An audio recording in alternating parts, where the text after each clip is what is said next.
So, hi. Today's aliya begins with the continuation of the story of God speaking to Moses after Moses sees the burning bush. So, just to recap a little bit, the burning bush, Moses sees this sight, which is a bush with a fire within it. The bush itself is not being consumed. The fire in the bush is actually getting smaller and smaller instead of getting bigger and bigger as the voice comes out to speak to Moses. This is a parable that is being taught to Moses about the Jewish people. And the question that Moses has in his mind is, how is it that the Jewish people, who are represented by the bush, can be continuously subjected to so much fire, to so much pain and suffering, and still survive? So God answers him, and God says, because I am with them. The position of the Jews in Egypt is compared to a dangerous situation in two different ways. In one way, it's compared to a person who is holding a small bird in their hand. And at any moment, they can just crush the bird, and the bird is dead. That was Egypt to the Jewish people. And on one level, if God had not taken us out of Egypt immediately and put Egypt through the entire year of the 12-month period of the plagues, then all that time, Egypt was still a tremendous power. Egypt could have crushed Israel like that bird. The other problem of Israel, however, was that we were like an animal caught within the womb, a breech birth that we didn't want to leave, we didn't want to get out. So these two aspects are represented within the burning bush. And Moses doesn't understand how this problem, this two-headed problem, is ever going to be solved. And God says to him, don't worry, I'm with it.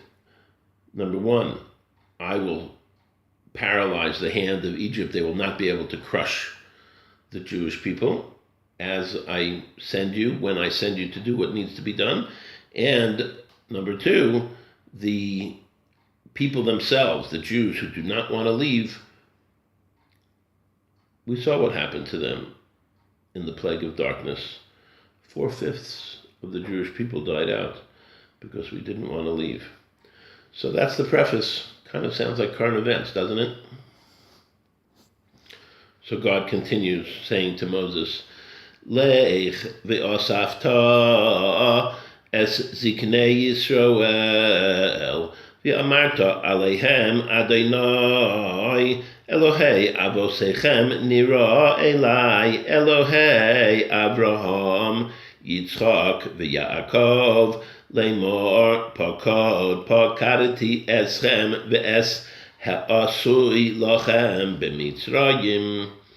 So God tells Moshe, go and gather all of the elders, all of the rabbis, the leaders of the Jewish people, and tell them that Hashem, Yud Kei Vav Kei, the God of your fathers, general statement altogether, Nira Elai, appeared to me,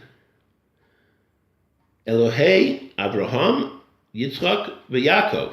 And now it individually states each of the names of the individual fathers. And he told me to tell you, Pakod Pokadati Eschem, I have redeemed you, I have certainly redeemed you from everything that they are doing to you in Egypt. So here, the general term,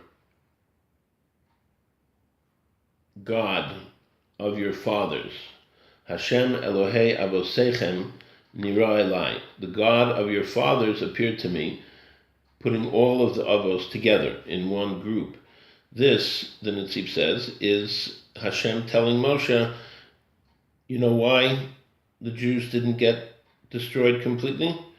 Because just as I watched over each of the fathers, all the fathers together, to bring us to this point where we have a nation from them, I watch over them as well. Hashgacha pratis nisteres says a hidden watching, a hidden specific caretaking that God does for each and every one of us, which if you're from my family, you know how that works in our family.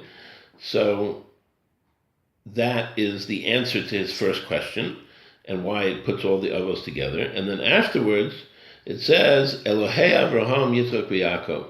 It mentions each of them specifically, but again, all together in a group, saying not like it does some places where it says Elohei Avraham, Elohei Yitzchak, Elohei Yaakov. No, here it's just Elohei Avraham, Yitzchak, Yaakov. And the Tziv says, is telling us that even the specific power that each of the avos had, Avram was Chesed, Yitzchak was Gevura, Yaakov was Emes.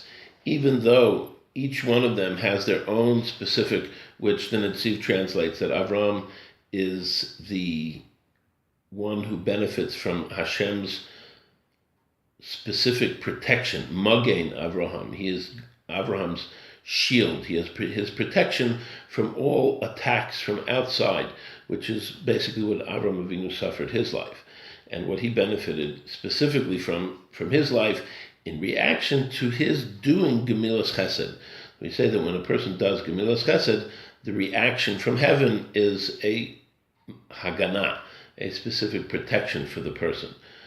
Yitzchak, his specific point was Gevura.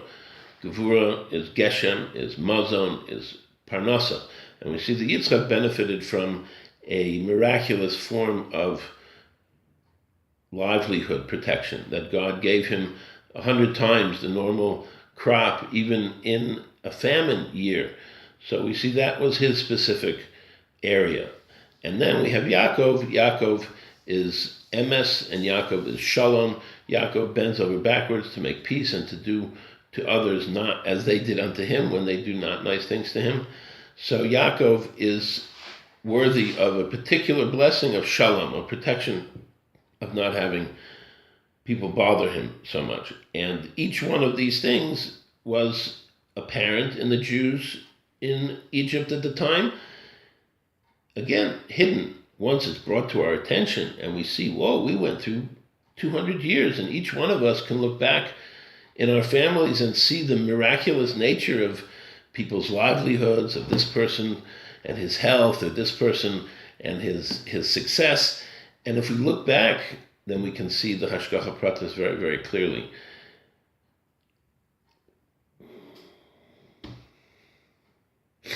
And Hashem says, I have redeemed you. I have redeemed you. And it's finished. It's over. There comes a time when it's done. And we're ready. Pakod pakadati eschem ve'es ha'asui lachem b'mitzrayim. It is time to finish with what has been done to you in Egypt. Come home. The verse also has a double mention of what it is that we are going to be redeemed from. It says, Pakoda pakadati eschem, I have redeemed you. Ma'ani mitzrayim ve'el eretz, no. Ve'es ha'asur lachem b'mitzrayim, eschem, you. Ve'ha'asur lachem b'mitzrayim, and what is done to you in Egypt. So the Tziv says like this, that number one, we are the children of Abraham, Isaac, and Jacob, and God promised, and from that aspect, we have no worry that redemption is going to come no matter what. On the other side, there's a humanitarian aspect that we need to be redeemed because it's just not done. You don't do that to people. So from each side, even if we wouldn't have been oppressed so terribly, we would have been redeemed because of the promise. Because we were so terribly oppressed, we were redeemed. Not only were we redeemed, we were also redeemed early. That instead of having to do the full 400 years, the overtime that we did was considered basically double time, that we worked as slaves, and they pressed us so terribly, so we didn't have to do the whole 400 years. We got out after 190 years.